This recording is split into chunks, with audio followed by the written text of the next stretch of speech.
ادھر مانسہرہ کے علاقے چتر پلین ڈھیری حلیم میں سیلابی ریلے ایک ہی خاندان کے 21 افراد کو بہا لے گئے، مزید 3 افراد کی لاشیں نکال لی گئیں۔ سیلابی ریلوں سے پل بہہ گئے جس کے باعث ملکال تھوڑا اور دیگر دیہاتوں کا زمینی رابطہ منقطع ہو گیا۔ متعدد رابطہ سڑکیں مکمل طور پر تباہ ہو چکی ہیں۔ صوبائی حکومت نے ہیوی مشینری متاثرہ علاقوں میں پہنچا دی ہے اور سڑک کی بحالی کا کام جاری ہے۔ بات کریں گے اپنے نمائندے عثمان جبار سے۔ عثمان، بتائیے گا امدادی سرگرمیاں کہاں تک پہنچی اور اس وقت تازہ ترین صورتحال کیا ہے یہاں پر؟ جی بالکل، آج صبح سے ہی ہم مختلف علاقوں کو دورہ کر رہے ہیں اور ہم نے دیکھا کہ جو یہاں پہ مختلف علاقے ہیں، تھوڑ، ملکال اور اس قسم کے جو دیگر علاقے تھے، وہاں پہ جو رابطہ سڑکیں تھیں مکمل طور پر تباہ ہو چکی تھی اور جو رابطہ پل تھے وہ بھی سیلابی ریلے میں بہہ چکے تھے، جس سے مختلف جو دیہات ہیں ان کا آپس میں جو رابطہ ہے وہ منقطع ہو چکا تھا۔ اس کے علاوہ جو جہاں جہاں سے یہ پانی بہتا رہا، جہاں جہاں سے یہ جو ندی نالے جاتے ہیں، وہاں پر مختلف مقامات پر جنریٹر لگائے گئے تھے جس سے مختلف دیہاتوں کو بجلی فراہم ہونا تھی۔ وہ تمام دیہات جہاں جہاں سے یہ ریلا گزرا ہے ان تمام دیہاتوں میں بجلی 2 دن سے بالکل نہیں ہے، بجلی منقطع ہو چکی ہے اور تمام جو گاؤں ہیں وہ اس وقت اندھیرے میں ڈوبے ہوئے ہیں۔ اس کے علاوہ اس وقت میں آپ مجھے دیکھتے ہیں میرا کم میں بھی یہاں پر مشینری جو ہے موجود ہے اور جو ہیوی مشینری ہے صوبائی حکومت کی جانب سے یہاں پر لگائی گئی ہے اور یہ مانسہرہ اور بٹا گراؤں کے درمیان جو ملکی علاقہ ہے وہاں پر یہ رابطہ سڑک کی بحالی کا کام جاری ہے۔ جب ہم کل یہاں سے گزرے یہاں پر کافی رش تھا اور جو یہاں سے گاڑی گزرنا تقریباً ناممکن تھا، لیکن آج جو ہے یہاں پر بھی کام جاری ہے۔ اس کے علاوہ جب ہم صبح وہاں پر پہنچے مختلف علاقوں میں تو یہاں پر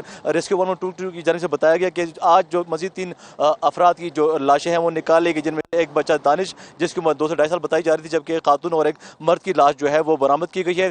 اب تک ٹوٹل 17 جو لاشیں ہیں وہ برآمد ہو چکی ہیں، جبکہ باقی 4 کی تلاش جو ہے جاری ہے۔ اور اس حوالے سے جب ہم نے ریسکیو 122 اور جو اسسٹنٹ کمشنر ہے سلیم خان ان سے بات کی، ان کا کہنا تھا کہ یہ ریسکیو آپریشن کل رات 8 بجے تک جاری رہا، جس کے بعد اندھیرا ہو گیا تھا اور آپریشن کی کاروائیاں جو ہے وہ ختم کر دی گئی تھی اور آج صبح 8 بجے ایک بار پھر ریسکیو آپریشن شروع کیا گیا اور تاحال وہ ریسکیو آپریشن جاری ہے جو رات گئے تک جاری رہے گا اور جب تک لاشیں نکال نہیں لی جی جاتی تب تک یہ ریسکیو آپریشن جاری رہے گا۔ جی ٹھیک ہے، بہت شکریہ عثمان جبار، آپ نے ہمیں تفصیلات سے آگاہ کیا۔ ریسکیو آپریشن جاری ہے اور جب تک تمام لاشیں جو ہے نکال نہیں لی جاتی تب تک یہ آپریشن جاری رہے گا۔ ادھر برے کے علاقے بشونئی میں سیلاب کی تباہ کاریاں، ملبے تلے دبے افراد کی تلاش کے لیے آپریشن جاری۔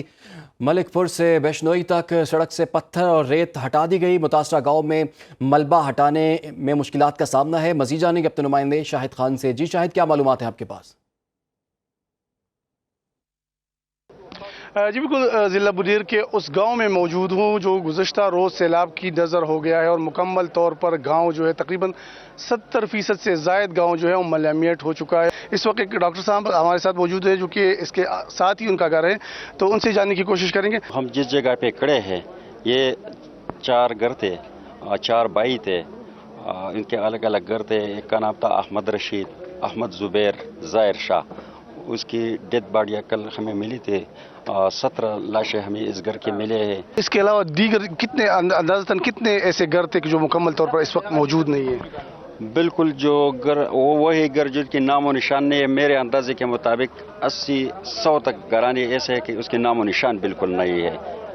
جی بالکل، تقریباً 80 سے زائد گھر ایسے ہے کہ جس کا ابھی نام و نشان ہی نہیں ہے۔ اور اگر کیمرہ مین آپ کو دکھا سکے تو یہ جو بتا رہے تھے ڈاکٹر صاحب، تو یہ وہ گھر ہیں جو کہ ابھی پتھروں کا ڈھیر بن گیا ہے اور اس کے ساتھ ساتھ جتنے بھی آپ کو نظر آ رہی ہے، جتنے بھی پتھر، جتنے بھی چٹان نظر آ رہے ہیں، تو کل صبح تک یہاں پر یہ موجود نہیں تھے، بلکہ یہاں پر گاؤں موجود تھا اور یہاں پر گھر تھے اور اس میں معمولاتی زندگی جو تھے وہ روا دوا تھی۔ لیکن چند لمحوں میں ہی پورا گاؤں جو ہے وہ ملیمیٹ ہو گیا اور مزید خدشہ ظاہر کیا جا رہا ہے کہ جو یہاں پر ملبہ پڑا ہوا ہے یا جو پتھر پڑے ہیں یا دیگر ملبہ ہے تو اس کے نیچے مزید لوگوں کی لاشیں جو ہے وہ ہو سکتی ہیں۔ جی ٹھیک ہے، بہت شکریہ شاہد خان، آپ نے ہمیں تفصیلات سے آگاہ کیا۔